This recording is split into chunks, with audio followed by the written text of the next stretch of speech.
আজকে আমি বাসায় আমার ছেলের আবদারে নুডলস রান্না করেছি। তো নুডলস রান্না করার সময় ভাবলাম আপনাদের সাথে একটা গল্প শেয়ার করি। আশা করি আপনাদের এই গল্পটি ভালো লাগবে। একটা দুঃখিনী মায়ের গল্প। রাত তখন ২টা।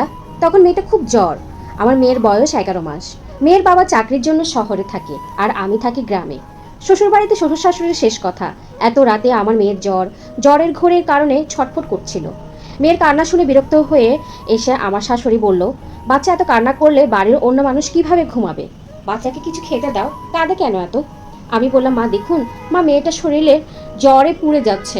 শাশুড়ি বলে, এমন জ্বর মাঝে মধ্যে আসে, ওয়েদার বদলাচ্ছে তাই ঘরে ঘরে এই জ্বর। কি ঘরে কি কোনো ওষুধ নাই নাকি?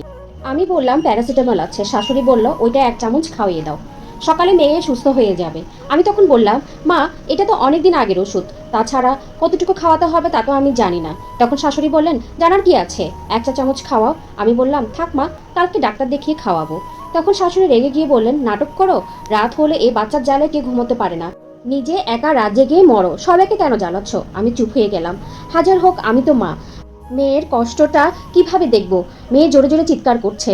গ্রামে কোনো হাসপাতালও নেই যে ডাক্তার কাছে নিয়ে যাব। শাশুড়ি ওষুধ নিয়ে আসলো। মেয়ে এমনিতেই ওষুধ খেতে চায় না। শাশুড়ি 1 চা চামচ নিয়ে বলল, মেয়েকে খাওয়াই দাও। মেয়েটা ছটপট করছিল আর খুব কান্নাকাটি করছিল। শাশুড়ি জোর করে তার মাথাটা ধরে হা করায় আর আমি ওষুধটা ঢেলে দিই। তারপর মেয়েটা আরও বেশি ছটপট করে। কি তীব্র চেষ্টা তার বাঁচার জন্য, বাঁচার বৃথা চেষ্টা করা। মেয়েটি চোখ উল্টিয়ে ফেলতে প্রায় শ্বাস নিতে কষ্ট হচ্ছে। আমি আর নিজেকে ধরে রাখতে পারিনি, চিৎকার করে কাঁদতে শুরু করি। শাশুড়ি বলেন, কিচ্ছু হয়নি। মেয়েকে টান দিয়ে আমার কোল থেকে নিয়ে উপর করে ঝাঁকাতে থাকে। আমার কলিজার ধরনটা একটা সময় ছটপট করতে করতে জন্মের মতন ঘুমিয়ে গেল। শাশুড়ি বলেন, দেখছো মেয়েকে কিভাবে ঘুম পাড়াতে হয়? তোমার মেয়ে ঘুমিয়ে পড়েছে। আমি তখনও বুঝিনি। আমি তখন স্বস্তির নিঃশ্বাস ফেলে মেয়েকে বিছানা ঠিক করে শাশুড়ির কোল থেকে নিয়ে দেখি আমার মেয়ে তো নিঃশ্বাসই নিচ্ছে না। আমি চিৎকার করে উঠি, আল্লাহ গো বললেই সবাই আমার রুমে চলে আসে। আমি বলি, আমার মেয়ে তো নিঃশ্বাস নিচ্ছে না, তাড়াতাড়ি গাড়ি নিয়ে আসেন, হাসপাতালে নিতে হবে। শাশুড়ি বললেন, তুমি কি পাগল? আমি না মাত্র তাকে ঘুম পাড়িয়ে দিলাম। আমি তো বললাম, আপনি তো খুবই বিরক্ত হয়েছিলেন, হয়তো শেষ ঘুমিয়ে পাড়িয়ে দিয়ে গেলেন।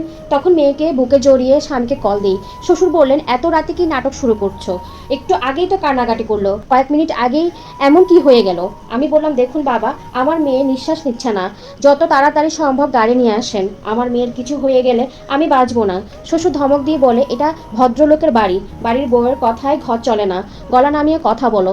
এদিকে আমার মেয়ের শরীর ঠান্ডা হতে থাকে। আমি আমার মেয়েকে বুকের সাথে জড়িয়ে স্বামীকে বারবার কল দিতে থাকি। সে ঘুমিয়েছিল। একটা সময় পর কল ধরে তাকে সব কিছু খুলে বলি। হাজার হোক সে তো বাবা, সে তার একজনকে বলে তার গাড়ির ব্যবস্থা করে। প্রায় 40 মিনিট পর গাড়ি আসে। শ্বশুর শাশুড়ি সবাই বাধা দিয়ে যেতে, আমি কারোর কথাই শুনি নাই। একাই মেয়েকে বুকে জড়িয়ে ধরে গাড়িতে উঠে যাই।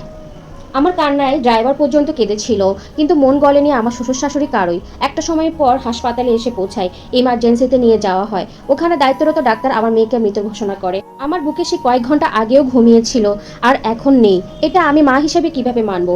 আমি ডাক্তারকে বলি, আপনার কোথাও ভুল হচ্ছে, আপনি ভালো করে দেখুন, আমার মেয়ে বেঁচে আছে। ডাক্তার আমার মনের অবস্থা বুঝতে পারে, তিনি কি হয়েছিল জানতে চান। আমি সবটা খুলে বলি। তারপরে আমার মেয়েকে নিয়ে যান তিনি, বিভিন্ন পরীক্ষা নিরীক্ষা হয়, ততক্ষণে সকাল হয়ে আসে। এর মধ্যে আমার স্বামী চলে আসে। একটা সময় পর ডাক্তার আমার কলিজার ধনকে নিয়ে এসেছে। তখনও আশায় বুক বেঁধেছিলাম। ডাক্তার আমার মেয়েকে আমার কোলে দিয়ে বলেন, প্যারাসিটামলের বাচ্চা কান্নারত অবস্থায় খাওয়ার কারণে সেটা ফুসফুসে চলে গিয়েছে। আধা চামচের পরিবর্তে এইটুকু বাচ্চাকে 1 চামচ খাওয়াইছেন। বাচ্চা তো হাসপাতালে আসার আগেই মারা গিয়েছে। আমি আমার সন্তানের শরীরটাকে শক্ত করে ধরে মাটিতে লুটিয়ে পড়ি। এরপর কি হয়েছে জানি না। আমি বেশ কিছুদিন মানসিকভাবে অসুস্থ হয়ে পড়ি। আমার মেয়ে মাটি দেওয়া হয়। আমি মা হয়ে শেষবারের মতন বুকের ধনকে দেখতে পাইনি। আমার বুকের মালিকটা ছাড়া একটা রাতও কাটেনি। অথচ আজ এতগুলো রাত তাকে দেখি না, কেউ মা বলেও ডাকে না। আমার সন্তানের গন্ধ আমি এখন আর পাই না।